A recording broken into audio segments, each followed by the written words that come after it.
Don't get cocky, you old hag. With those words, my son-in-law, Michael, shoved me aside. Ouch! The moment I fell to the floor, pain shot through my leg. As I lay there unable to stand, Michael looked down at me. What are you thinking, acting all high and mighty, when you can hardly even walk? Do you realize who's providing you with this comfortable life in such a big house? You're penniless and useless since your husband passed away. And now you have the audacity to intrude into my family's life. Remember, you are staying at our house now. Know your place. Do not defy me, or I will send you off to a care facility right away. Leaving those words behind, my son-in-law Michael returned to his room. Have I ruined my daughter's family? I would have been better off alone. I should not have come here. My name is Nancy. I lost my husband 2 years ago and have been living alone in this house filled with memories of him. I've always had a bad leg and depended on my husband's help for my day-to-day activities. Whenever I had pain or numbness in my leg, my husband was always there to support me.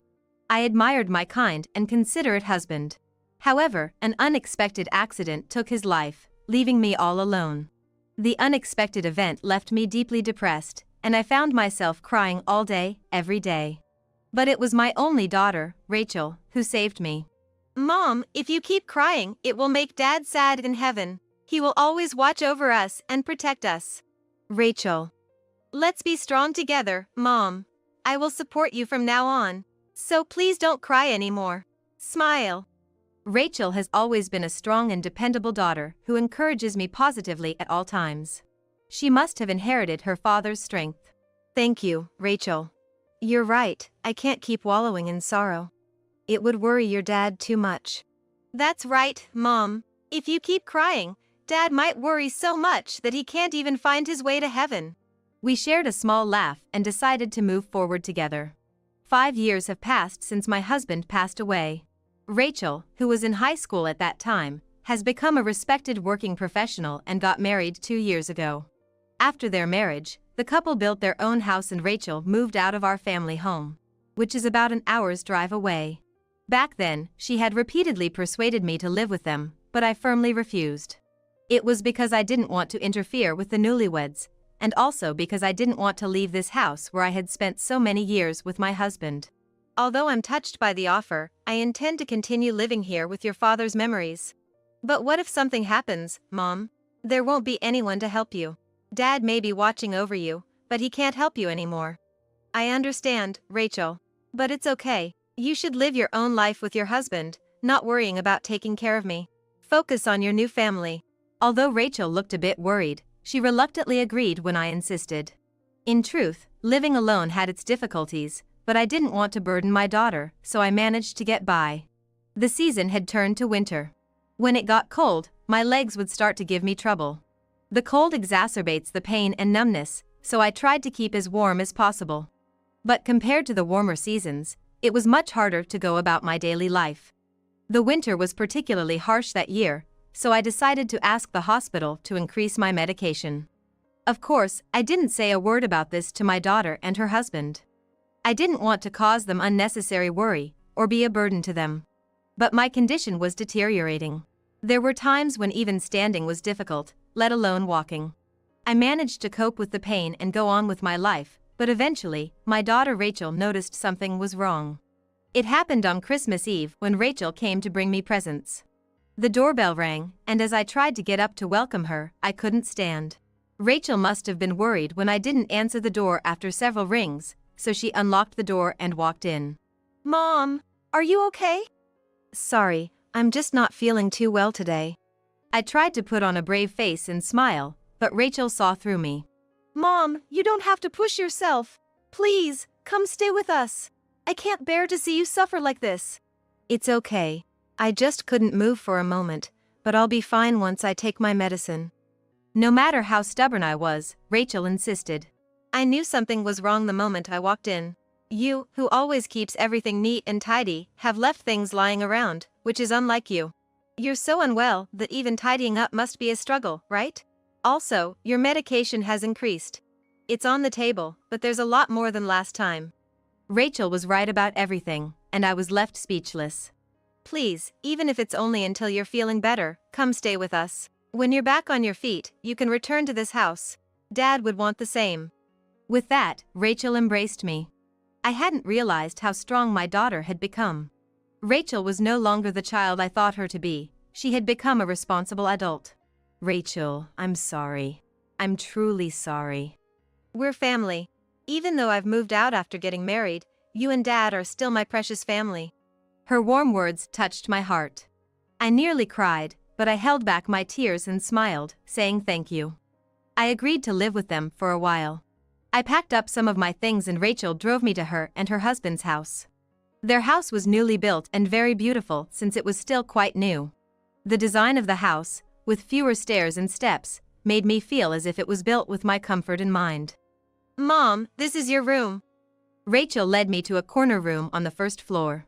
The room was filled with warm sunlight, and there was a photo of my husband, me, and Rachel. I'm sure this room was prepared by Rachel for me. The kitchen is this side, and the bathroom is over there. If you need anything, just let me know. Thank you, Rachel. Where's Michael?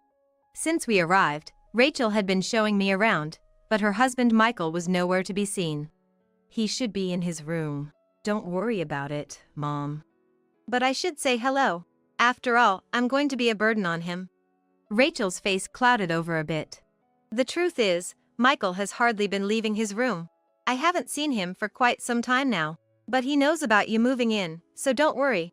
What do you mean he doesn't come out of his room? Cutting off my question, Rachel exclaimed, I'm going to make dinner. It's Christmas Eve today, so I'm going to give it my all, and off she went to the kitchen. This was the first time she had ever said something like that. After all, I hadn't met her husband, Michael, since the day they came to tell me about their marriage. There was no formal meeting with Michael's family, and no wedding ceremony. According to Rachel, Michael's parents are too busy for a formal meeting. We decided together that we didn't need a wedding. As for me, I would have liked to meet his parents if possible, and even a modest wedding ceremony would have been nice. But whenever I brought it up, she would brush me off, saying, maybe when things settle down. So I had stopped bringing up the topic. That night, Rachel served up a homemade meal. Roast chicken, salads, pizzas, and other extravagant dishes that I wouldn't normally make myself filled the table. Michael was not there, as expected, but I did not mention it and took a seat. This looks delicious. When did you become such a good cook? I've been studying a lot. Just taste it. She deftly served the dishes onto my plate, and I took a bite of salad with Rachel's homemade dressing. It's delicious. Really? I'm so glad. Eat up. She seemed so pleased that she kept piling food on my plate. We ate our fill and talked late into the night. It had been a while since I had a meal and a chat like this with Rachel, and it was really enjoyable. Oh, it's already 10 p.m. I have work tomorrow, so I'm going to clean up quickly. You rest, Mom. We've been talking for a long time. Can I help clean up? No, it's fine, I'll finish quickly. Good night, Mom. I had been bustling around since morning and was quite tired, so I decided to take advantage of Rachel's kindness and rest in my room. I'm concerned about Michael, but it's not my place to interfere.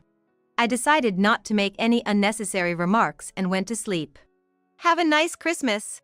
Around 8 a.m., Rachel left for work.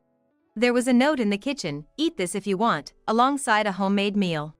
Had she gotten up early to prepare this? I felt both grateful and guilty. I need to get my leg in better shape so I can return home as soon as possible. I was in my room, working on exercises and rehabilitation for my leg. I heard footsteps from the direction of the stairs. The footsteps were heading towards the kitchen. It was Michael. I hurried to the kitchen. Good morning, mother-in-law. Michael, looking rather disheveled, greeted me in a relaxed tone. His hair was a mess, his beard grown out. He looked like a completely different person from when I had met him 2 years ago. Hello. As you may have heard from Rachel, I'm going to be living here for a while until my leg gets better. I know it's a lot of trouble, but I hope we can get along. Unable to hide my bewilderment, I smiled. How long is for a while? Huh? The question came out of nowhere. So, how long is a while? Rachel seems worried about you, but I'm not. I'm planning to go home as soon as possible. When Michael came to ask for Rachel's hand in marriage, he was in a neat suit, a clean-cut guy. He spoke confidently, promising, "I will definitely make your daughter happy." I didn't think he was lying, and I trusted him when I said, "Please take care of my daughter." But he was completely different from then. "That's good. That's helpful," he responded. "I'm sorry. I should have discussed it with you properly. I apologized." Rachel said, "It's okay," but apparently, he wasn't pleased. I deeply regretted coming here. Oh, by the way, could you do this for me, mother-in-law? Michael handed me a note. It had a handwritten list, 5 snacks, 4 bottles of juice, magazines, and so on. What is this? It's a shopping list for this morning. The closest supermarket is open from 8 in the morning, so it should be open now. He was fiddling with his phone without even glancing at me. He then continued. Rachel is out working every day, so could you please help out in her stead, mother-in-law? You're not planning on just freeloading here, are you? He said with a grin, "Just leave the stuff you buy somewhere around here," and then he went upstairs. I never expected him to be this kind of person. I was shocked and worried about Rachel. Has she been tolerating this all this time? Since she's such a kind girl, she might not have wanted to burden me with the details. It was another cold day outside. The forecast had said it might snow, so we could have a white Christmas. I dressed as warmly as possible and headed outside with the note. Rachel would go to work almost every day, and often she came back late. The only time she could rest properly was on Sundays, when she would do housework and go shopping. Michael was always cooped up in his room, leaving Rachel to take care of the house. However, on days when Rachel wasn't there, I was sent out to do the shopping and other errands by Michael. The biting cold made my legs hurt and it was hard to walk. I couldn't tell Rachel. She had enough on her plate, and I didn't want to add to her worries. This lifestyle continued for about a month. One day, I returned from my usual shopping trip to find an unfamiliar pair of women's heels at the front door. I had a bad feeling. I left my shopping bags where they were and struggled up the stairs, holding onto the handrail.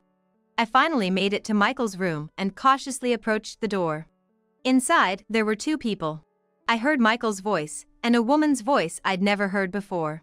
They were talking with great joy, and there were moments when the woman laughed loudly. This was an shocking truth. I can't believe it. My son-in-law is having an affair, and even bringing her into our home while my daughter is out working. It's absolutely unforgivable. I must never forgive this man. Something taut within me snapped. Before I knew it, I had thrown open the door to Michael's room, my voice raised. What are you 2 doing? Sure enough, there were 2 people in the room. An unknown woman looked at me with a dumbfounded expression. Michael clicked his tongue, stood up, and walked toward me. Michael, what's going on? Are you doing this all the time? Shut up. You just barged into my room to lecture me? Just answer me, I can't stand this. My anger was not subsiding. I glared at him fiercely. What's that look for? Don't what me? Explain properly. In that moment, he shoved my shoulder hard. I told you to shut up, old hag, get into a care facility. Don't you dare dictate to me. I fell onto the floor. A strong pain shot through me, and I could not even stand up. Don't you act so high and mighty when you can't even walk properly. Who do you think lets you live in such a big house? You're living in our house, remember your place. Don't interfere with me again. He forcibly pushed me out of the room and the door slammed shut with a loud noise. Rachel, I'm sorry. I may have ruined your happiness. But I can't leave you here. I made up my mind. What's up? It's quite late. I have something to talk about. I'm sorry to bother you when you have work tomorrow. Rachel came home around 9 p.m. that night. Usually, we would just exchange words like good night, have a good rest, but today, I had her come to my room. And I told her everything that happened today. It was hard for me to tell the story, but it must have been even harder for Rachel herself. Rachel listened to my story in silence. I see. Thanks for telling me. Rachel. Having heard everything, Rachel managed a sorrowful smile and said nothing. Despite her brave front, it was clear that she was in deep pain, possibly on the verge of tears, and I couldn't stand idly by. Rachel, this is not okay. You can't keep enduring this. I'll always be here to protect you. And not just me, your father too. Slowly, her expression distorted, and a tear trickled down her cheek. The thought of anyone pushing my daughter to such a breaking point was absolutely unbearable. I decided then and there I would do anything to help Rachel, crying in my arms. The next day, Rachel went to work as usual. Despite everything that happened the day before, Michael still had the audacity to load me up with chores like grocery shopping. It was perfect. I had a plan. Every morning around 9, I would leave the house to run my errands. Given my slow pace, I always ended up returning sometime after noon. Just like every other day, I went out at the same time, pretending to run errands. Then, I quietly circled around to the back door and slipped back into the house, making sure not to make a sound. I discreetly set up my smartphone camera where it had a clear view of the front door, remote in hand to control the additional camera I had received from Rachel. And then, I waited. About an hour later, the doorbell rang. I hear the sound of footsteps descending the stairs. With a click, the front door swung open. Welcome. Sorry about yesterday, must have surprised you. The woman who was in the house yesterday flung herself into Michael's arms. This was it. In a frenzy, I started snapping pictures. Over and over again, I pressed the shutter. They shared a kiss and disappeared upstairs. I continued snapping pictures until they were out of sight. When the clock struck noon, Rachel was back home. I'm home. I had asked her to finish her work in the morning and come back home. Michael's mistress was still inside our house. I signaled to Rachel with my eyes and together we opened the door to the upstairs room. What? Rachel? Hi, Michael. I finished work early today. I've told you to inform me beforehand if you're coming home early. Why today of all days? The two in the room were visibly rattled by the arrival of Rachel. Michael was even more flustered than when I had appeared the day before. And he glared at me. It was you. You spilled the beans, didn't you? After intruding into our home and causing such chaos. You're just a penniless retiree, leeching off your daughter. He raised his voice and attempted to push me away. Rachel stepped in front of me. Stop it. Out of my way. Are you seriously prioritizing your mother over your own husband? Well, aren't you prioritizing your mistress over your own wife? Just get out of my way. I want your mother out of our house now. Our house. He still seemed to think the house was his. I never told you, but the owner of this house is my mom. What? This land and house, they belong to my mom. She's the one paying all the taxes and expenses. But if you knew that, your pride would be hurt, wouldn't it? Besides, I saw no need to tell you, since you're always cooped up at home without a stable job. Indeed, as Rachel pointed out, I owned all of the land in this area. My late husband had originally owned it, but I had inherited it. And as a wedding gift, I had given the house to my daughter. At the time, I thought they were still young and might struggle financially, so I arranged for all the taxes and expenses to be paid from my account. But not only do you just stay cooped up at home, you're also bringing women I don't even know here. No, Rachel, wait. Against Michael's too late attempt at an excuse, Rachel declared a divorce. She even added she already hired a lawyer. So, I'll need you to leave by tomorrow. This is an eviction notice from the homeowner. Michael was speechless, and the mistress scurried off. What are you talking about, asking me to leave by tomorrow? Hey, Rachel, let's talk. If we talk, I'm sure you'll understand. You better listen to what the homeowner is saying. Michael just crumpled right there, at a loss for words. In the end, the couple divorced. Abandoned by his mistress, disowned by his own parents, he had no one to turn to and reportedly took up live-in work somewhere. We sold the house where the couple had lived and returned to my old house. Now the two of us live together. Hey Mom, do you think Dad would be mad at me? Why would your dad be mad at you? For having poor judgment in men. If that's the case, I'm equally guilty. If your dad were here, he might not have approved of your marriage. That might be true. While making these jokes, we're spending peaceful days. One day, when Rachel leaves this house again, I am working harder at the physical therapy, so as not to cause Rachel any extra worries. I pray that happiness will come to Rachel. I pray that my legs will get better. I said a prayer to my husband in heaven. I felt as if the sky had shone a little.